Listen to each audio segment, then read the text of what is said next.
ಎಲ್ಲರಿಗೂ ನಮಸ್ಕಾರ. Amitha's kitchen and life ಸ್ಟೈಲ್ಗೆ ಸ್ವಾಗತ. ಸ್ನೇಹಿತರೆ, ಇಲ್ಲಿ ನೋಡಿ ಉಪ್ಪಿಟ್ಟು ರವೆ ತಗೊಂಡಿದ್ದೇನೆ. ಬಾಂಬೆ ರವೆ ಅಂತ ಹೇಳ್ತೇವಲ್ಲ, ಅದೇ ರವೆ ತಗೊಂಡಿದ್ದೇನೆ. ಇಲ್ಲಿ ನಮಗೆ ಪೂರ್ತಿ ರವೆ ಬೇಡ. ನೋಡಿ, ಈ ಕಪ್ಪಲ್ಲಿ 1 ಕಪ್ಪಿನಷ್ಟು ರವೆಯನ್ನು ತಗೊಳ್ಳೋಣ ನಾವು. ನೋಡಿ, 1 ಕಪ್ಪಿನಷ್ಟು ರವೆ ಸಾಕು ನಮಗೆ. ಇವಾಗ 1 ಕಪ್ ರವೆಯನ್ನು ಈ ಮಣ್ಣಿನ ಚಟ್ಟಿಗೆ ಹಾಕ್ತಾ ಇದ್ದೇನೆ. ರವೆ ತಗೊಂಡಂಥ ಕಪ್ಪಲ್ಲಿ ಅರ್ಧ ಕಪ್ಪಿನಷ್ಟು ಗೋಧಿ ಹಿಟ್ಟನ್ನು ಕೂಡ ಹಾಕ್ತಾ ಇದ್ದೇನೆ. ಇವಾಗ ರವೆ ತಗೊಂಡ ಕಪ್ಪಲ್ಲಿ ಅರ್ಧ ಕಪ್ಪಿನಷ್ಟು ಸಕ್ಕರೆಯನ್ನು ತಗೊಂಡಿದ್ದೇನೆ. ಇವಾಗ ಇದನ್ನು ಪೌಡ್ರ್ ಮಾಡಿಕೊಂಡು ಬರುವ. ಇವಾಗ ಇಲ್ಲಿ ಚೆನ್ನಾಗಿ ರವೆ ಮತ್ತು ಗೋಧಿ ಹಿಟ್ಟನ್ನು ಚೆನ್ನಾಗಿ ಮಿಕ್ಸ್ ಮಾಡುವ. ಈಗ ಇದಕ್ಕೆ ಪೌಡ್ರ್ ಮಾಡಿಟ್ಟುಕೊಂಡಂಥ ಸಕ್ಕರೆಯನ್ನು ಹಾಕುವ. ಅರ್ಧ ಕಪ್ ಸಕ್ಕರೆಯನ್ನು ಪೌಡ್ರ್ ಮಾಡಿಕೊಂಡದ್ದು ಅದನ್ನು ಹಾಕಿ ಒಮ್ಮೆ ಚೆನ್ನಾಗಿ ಮಿಕ್ಸ್ ಮಾಡುವ. ಈಗ ಇದಕ್ಕೆ ಒಂದು ಚಿಟಿಕೆ ಉಪ್ಪನ್ನು ಕೂಡ ಹಾಕ್ತಾ ಇದ್ದೇನೆ. ನೆಲಕಡಲೆಯನ್ನು ಹದವಾದ ಉರಿಯಲ್ಲಿ ಇಟ್ಟು ಚೆನ್ನಾಗಿ ಫ್ರೈ ಮಾಡಿಕೊಂಡಿದ್ದೇನೆ. ಫ್ರೈ ಮಾಡಿಕೊಂಡ ನಂತರ ಸಿಪ್ಪೆಯನ್ನು ತೆಗೆದು ಕೈಯಲ್ಲಿ ಇದನ್ನು ನೋಡಿ, ಸಿಪ್ಪೆನೆಲ್ಲ ತೆಗೆಯುವಾಗ 2 ಭಾಗ ಆಗ್ತದೆ. ಮಿಕ್ಸರ್ ಜಾರಿಗೆ ಹಾಕ್ಕೊಳ್ಬೇಡಿ, ಕೈಯಲ್ಲೇ ಹೀಗೆ ಒರೆಸಿಕೊಂಡು ಉಂಟಲ್ಲ, ಎಲ್ಲ ಸಿಪ್ಪೆ ತೆಗೆಯುವಾಗ ಕಡಲೆ ಬೀಜ ಕೂಡ ಎಲ್ಲ 2 ಭಾಗ ಆಗ್ತದೆ. ಜಾಸ್ತಿ ಪೌಡ್ರ್ ಮಾಡಲಿಕ್ಕಿಲ್ಲ. ಇವಾಗ ಇದನ್ನು ಕೂಡ ಹಾಕಿಕೊಳ್ಳುವ. ಒಂದು 2 ಟೇಬಲ್ ಸ್ಪೂನ್ನಷ್ಟು ಕಡಲೆ ಉಂಟು, ಶೇಂಗಾ, ನೆಲಕಡಲೆ ಹಾಕಿ ಒಮ್ಮೆ ಚೆನ್ನಾಗಿ ಒಂದಕ್ಕೊಂದು ಮಿಕ್ಸ್ ಆಗುವ ರೀತಿಯಲ್ಲಿ ಇದನ್ನೊಮ್ಮೆ ಚೆನ್ನಾಗಿ ಮಿಕ್ಸ್ ಮಾಡುವ. ಇವಾಗ ಇಲ್ಲಿ ಕುಟ್ಟಿ ಪೌಡ್ರ್ ಮಾಡಿದಂಥ ಏಲಕ್ಕಿಯನ್ನು ಕೂಡ ಹಾಕ್ತಾ ಇದ್ದೇನೆ. ಹಾಕಿ ಚೆನ್ನಾಗಿ ಮಿಕ್ಸ್ ಮಾಡುವ. ಇವಾಗ ಇಲ್ಲಿ 2 ಸ್ಪೂನ್ನಷ್ಟು ತುಪ್ಪವನ್ನು ಹಾಕಿಕೊಳ್ಳುವ. 2 ಸ್ಪೂನು ತುಪ್ಪವನ್ನು ಹಾಕಿ ಒಮ್ಮೆ ಚೆನ್ನಾಗಿ ಮಿಕ್ಸ್ ಮಾಡುವ. ಕೈಯಲ್ಲೇ ಚೆನ್ನಾಗಿ ಮಿಕ್ಸ್ ಮಾಡಿಕೊಂಡ್ರೆ ಆಯಿತು. ಇವಾಗ ತುಪ್ಪ, ಇಲ್ಲಿ ಗೋಧಿ ಹಿಟ್ಟು, ರವೆ ಎಲ್ಲದಕ್ಕೂ ಕೂಡ ಚೆನ್ನಾಗಿ ಮಿಕ್ಸ್ ಆಗಬೇಕು, ಬೆರಿಬೇಕು. ಆ ರೀತಿ ಒಮ್ಮೆ ಚೆನ್ನಾಗಿ ಮಿಕ್ಸ್ ಮಾಡಿದರೆ ಆಯಿತು. ಇವಾಗ ತುಪ್ಪ ಹಾಕಿ ರವೆನೆಲ್ಲ ಕಲಸಿಕೊಂಡಾಯಿತು. ಚೆನ್ನಾಗಿ ಕಲಸಿಕೊಂಡಿದ್ದೇನೆ. ಇದು ಮುಷ್ಟಿಗೆ ಬರಬೇಕು ನೋಡಿ, ಈ ರೀತಿ ಬರಬೇಕು. ಜಾಸ್ತಿ ತುಪ್ಪ ಕೂಡ ಹಾಕಬೇಡಿ. ಹೀಗೆ ಒಂದು ಮುಷ್ಟಿಗೆ ಹೀಗೆ ಬಂದರೆ ಸಾಕು ನೋಡಿ. ಎಷ್ಟು ತುಂಬ ತುಪ್ಪ ಹಾಕಿಕೊಳ್ಬೇಡಿ, 2 ಸ್ಪೂನ್ ಸಾಕಾಗ್ತದೆ. ಹಾಕಿ ಒಮ್ಮೆ ಚೆನ್ನಾಗಿ ಮಿಕ್ಸ್ ಮಾಡಿಕೊಂಡ್ರೆ ಆಯಿತು. ಇವಾಗ ಇದಕ್ಕೆ ನಾವು ಬಾಂಬೆ ರವೆ ತಗೊಂಡಲ್ಲ, ಅದೇ ಕಪ್ಪಲ್ಲಿ 1 ಕಪ್ಪಿನಷ್ಟು ಗಟ್ಟಿ ಹಾಲನ್ನು ತಗೊಂಡಿದ್ದೇನೆ. ಕಾಯಿಸಿ ಆರಿಸಿಕೊಂಡಂಥ ಹಾಲು ಒಮ್ಮೆಗೆ ಹಾಕಿಕೊಳ್ಳೋದು ಬೇಡ. ಒಂದು ಸ್ವಲ್ಪ, ಈಗ ಒಂದು ಅರ್ಧದಷ್ಟು ಹಾಲನ್ನು ಹಾಕಿಕೊಳ್ಳುವ. ನೋಡಿ, ಇಷ್ಟು ಉಳಿಸಿದ್ದೇನೆ. ಹಾಕಿದ್ದನ್ನು ಚೆನ್ನಾಗಿ ಕಲಸಿಕೊಳ್ಳುವ. ಹಿಟ್ಟನ್ನು ಗಟ್ಟಿಗೆ ಕಲಸಿಕೊಂಡ್ರೆ ಆಯಿತು. ನೋಡಿ, ಹಿಟ್ಟನ್ನೆಲ್ಲ ಚೆನ್ನಾಗಿ ಕಲಸಿಕೊಂಡಾಯಿತು. ಗಟ್ಟಿ ರೀತಿಯಲ್ಲಿ ಕಲಸಿಕೊಳ್ಬೇಕು. ಅರ್ಧ ಗ್ಲಾಸ್ಗಿಂತ ಕಡಿಮೆ ಹಾಲು ಹಾಕಿದ್ದೇನೆ. ಅರ್ಧ ಗ್ಲಾಸ್ ಕೂಡ ಪೂರ್ತಿ ಆಗಲಿಲ್ಲ. ನೋಡಿ, ಹೀಗೆ ಗಟ್ಟಿಯಾಗಿ ಕಲಸಿಕೊಳ್ಬೇಕು. ಅದ ಕಾರಣ ಹಾಲನ್ನು ಸ್ವಲ್ಪ ಸ್ವಲ್ಪವೇ ಹಾಕಿಕೊಂಡು ಕಲಸಿಕೊಂಡ್ರೆ ಆಯಿತು. ಒಮ್ಮೆಗೆ ಹಾಲು ಹಾಕಿ ಕಲಸಬೇಡಿ. ಹಿಟ್ಟನ್ನು ನೋಡಿ ಚೆನ್ನಾಗಿ ಕಲಸಿಕೊಂಡಾಯಿತು. ಹಿಟ್ಟು ಗಟ್ಟಿ ಉಂಟು. ಇವಾಗ ಇನ್ನು ಮುಚ್ಚಳ ಮುಚ್ಚಿ ಇದನ್ನೊಂದು 10 ನಿಮಿಷ ಹೀಗೆ ನೆನೆಯಲಿಕ್ಕೆ ಬಿಡುವ.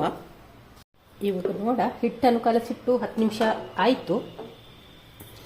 ಹಿಟ್ಟು ನಮಗೆ ಯಾವ ರೀತಿ ಬರಬೇಕಂದ್ರೆ ನೋಡಿ, ಹೀಗೆ ಥರ ಏರಿ ಈ ಥರದಲ್ಲಿ ಬರಬೇಕು ನೋಡಿ.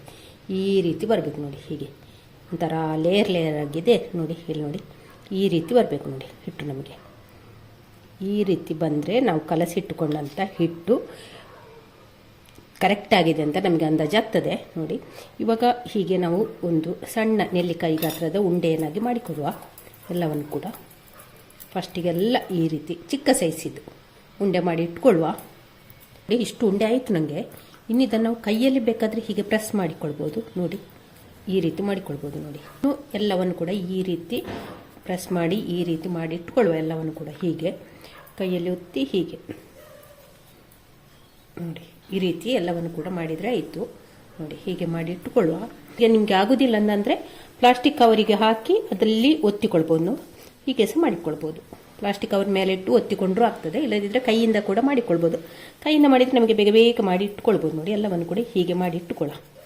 ಈ ರೀತಿ ಇಲ್ಲಿ ನೋಡಿ, ಉಂಡೆನೆಲ್ಲ ತಟ್ಟಿ ಈ ರೀತಿ ಮಾಡಿ ಇಟ್ಟುಕೊಂಡಿದ್ದೇನೆ. ಇನ್ನಿದ್ದನ್ನು ನಾವು ಇಲ್ಲಿ ಬಾಣಲಿಯಲ್ಲಿ ಕೊಬ್ಬರಿ ಎಣ್ಣೆ ಹಾಕಿ ಸ್ಟವ್ ಮೇಲೆ ಕಾಯಲಿಕ್ಕೆ ಇಟ್ಟಿದ್ದೇನೆ. ಅದಕ್ಕೆ 1 ಟೀ ಸ್ಪೂನಷ್ಟು ತುಪ್ಪವನ್ನು ಹಾಕಿಕೊಳ್ಳುವ. ತುಪ್ಪ ಹಾಕದಿದ್ರೂ ನಡೀತದೆ, ತುಪ್ಪ ಇದ್ದರೆ ಹಾಕಿಕೊಳ್ಳಿ, ಫ್ಲೇವರ್ ಒಳ್ಳೇದಿರ್ತದೆ. ತುಪ್ಪದ ಬಿಸ್ಕೆಟ್ ಅಂತ ಹೇಳ್ಬೋದು, ಆ ರೀತಿ ಇರ್ತದೆ. ಚೆನ್ನಾಗಿ ಕಾದ ನಂತರ ಉರಿಯನ್ನು ಸಿಮ್ಮಿಗೆ ಹಾಕಿಕೊಂಡ್ರೆ ಆಯಿತು. ನಂತರ ಇಲ್ಲಿ ಮಾಡಿಟ್ಟುಕೊಂಡಂಥ ಬಿಸ್ಕೆಟನ್ನು ನಾವು ಎಣ್ಣೆಯಲ್ಲಿ ಹಾಕಿ ಕರಿಯುವ. ಉರಿ ಜಾಸ್ತಿ ಇಟ್ಟುಕೊಳ್ಳಿಕ್ಕಿಲ್ಲ, ಹದವಾಗಿ ಇಟ್ಕೊಳ್ಬೇಕು. ಎಣ್ಣೆ ಚೆನ್ನಾಗಿ ಕಾದ ನಂತರ ಹದವಾಗಿ ಇಟ್ಟುಕೊಂಡ್ರೆ ಆಯಿತು.